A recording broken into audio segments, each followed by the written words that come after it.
Cheers. Merry Christmas. This is the Christmas ESB.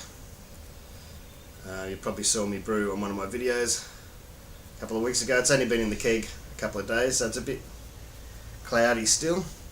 It's nowhere near as dark as it looks on camera in real life. And it tastes nice. The spices are just right. I think I fluked that one.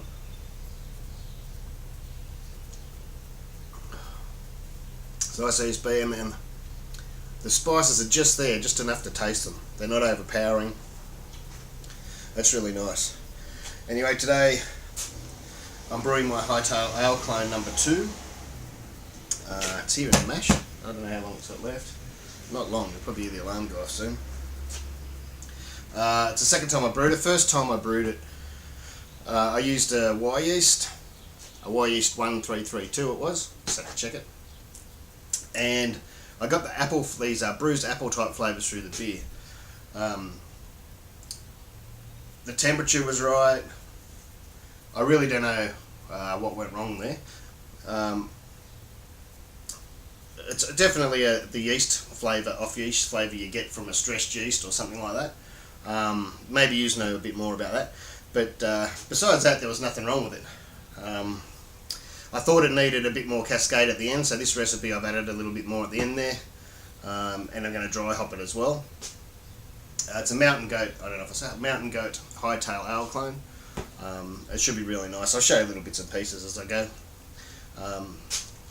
But as usual, if you need to see the whole process, I've got other videos that show the whole process, so I won't film it all again today. Anyway, cheers, Merry Christmas. I'm going to get into it. I'll do a proper review of this ESB at another date. Cheers, once it's cleared a bit. We're at the end of the mash now. It was a 75-minute mash, and we're at about just under 65, which is perfect. Just where I wanted it. So these eskies are really good. I didn't even wrap it up this time. Just left it uncovered. Kmart, I think it was $30. The Checkaroo. That's the end of the mash. It's got to mash out now, but there you go. Hope it doesn't get too steamy. Oh, that smells great. I love Marisota. And I just got to add 8 litres of water for mash out.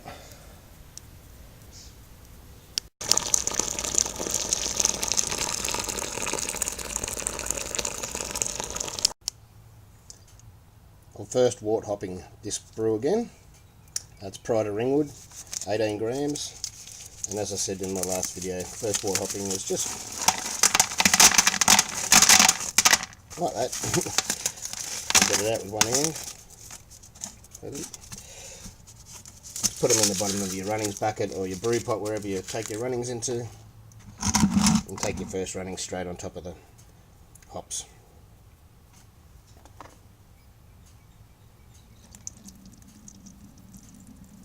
I've already Verl off this or recircled, laid it a bit to make sure it was nice and clear. There we go. Oh, the hops smell good already.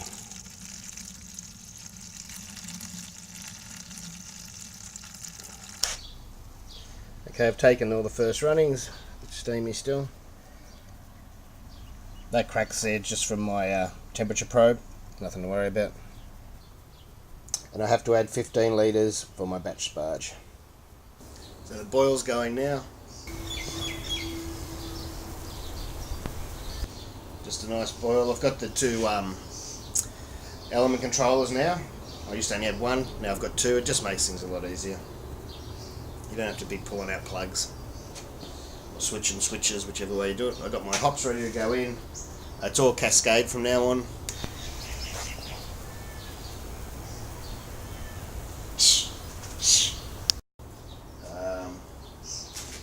Cascade of 30 minutes, 10 minutes, 1 minute, and some for the steep. My Whirlpool tablet, I've already added salts to the boil, my salts, which is 5 grams of calcium chloride. Everyone's different for that. That's just what I do for the Melbourne water. So you don't have to copy the salts if you haven't looked at the recipe. The recipe will be, I'll put a link down the bottom there for the recipe. And I'm just about to crack Dogfish Head 90-minute Imperial IPA. Thanks to Peter Y, that you saw on my other video with the beard, briefly. He passed this over to me to try, so I'll be cracking that in a minute. Thanks, Pete.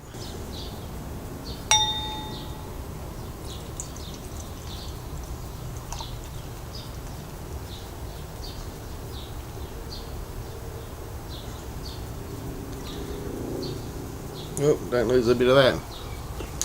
There we go. A bit cloudy. I suppose you get that from the hops. A lot of hops in there apparently.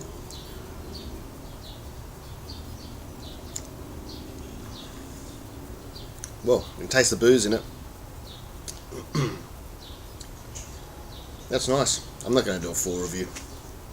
This beer's been reviewed many times. Let it warm up a bit because it was out of the fridge. It's nice. Wouldn't say it was my favourite IPA I've ever had, but it's nice. It is very balanced though, which you'd expect from them. I actually like my beers a bit hoppier, but it's still very nice. Cheers, Pete. And the last 1 minute edition hops. I just wanted to show you these hops because they're bloody fresh. I don't know if you can see that very well, but they're fresh. They're nice and dark. They're not flaky or swirled or pale. And that's what you want in a palate hop. They smell awesome. That's just Cascade at the moment. But once they get flaky and pale, that's when they're getting old. Whoops, they got to go in. 1 minute left. 10 minutes steeps on now. I just put in the flame out hops. Just going to leave it for 10 minutes to steep. And for the Whirlpool to slow down. This is what I'm trying now. So this is what I'm trying now. I've had one before, but it was on a big night, so I thought I'll have one and try it again.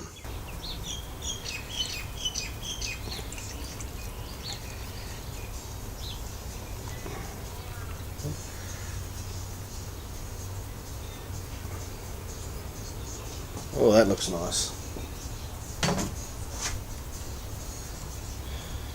I actually like the colour.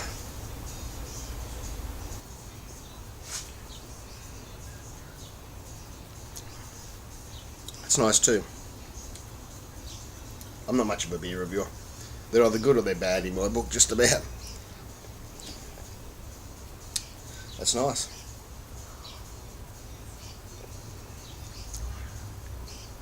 This one's 7%.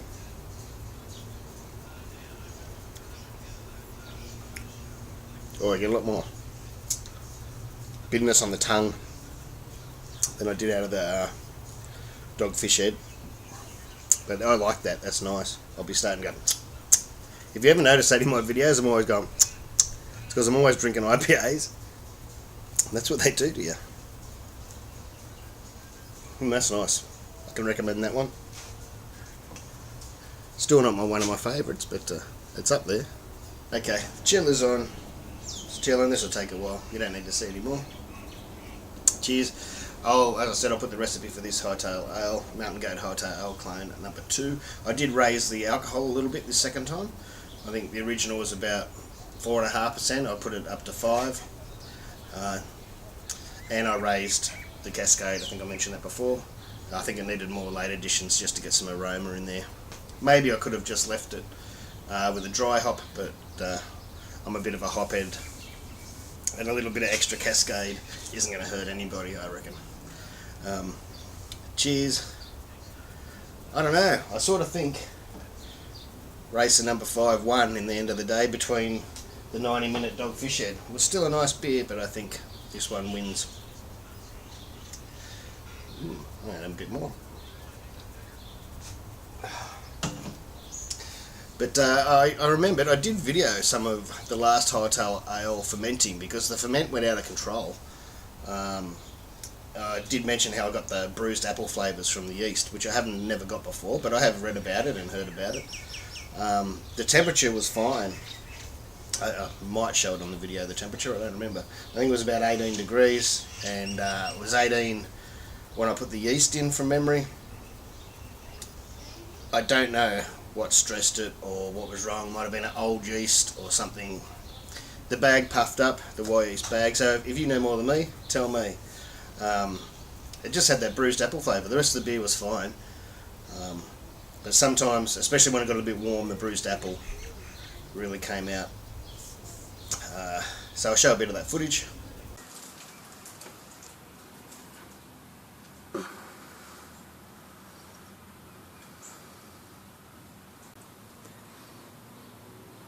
So there you go, you can see it was going mental. I'd never seen yeast do that before. Not that I usually watch them, and it just happened to be in the Cubis fermenter where you could really see what was going on, and I thought that might have been the problem.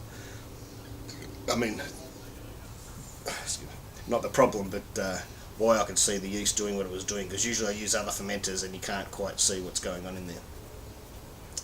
So bruised apple, that was all. The rest of, as I said, the rest of the beer was fine. It needed more hops, in my opinion, but it was okay. So you tell me, I don't know, help me out. Everything else, you know, I couldn't pick up any other sort of infection, taste or anything like that. It was just a bruised apple. Just wanted to add this on the end.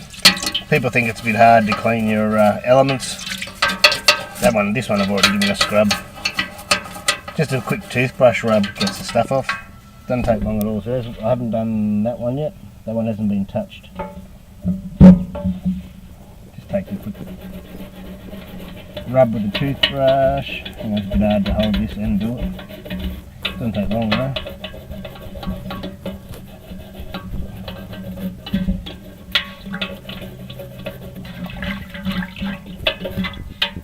So that's just about done.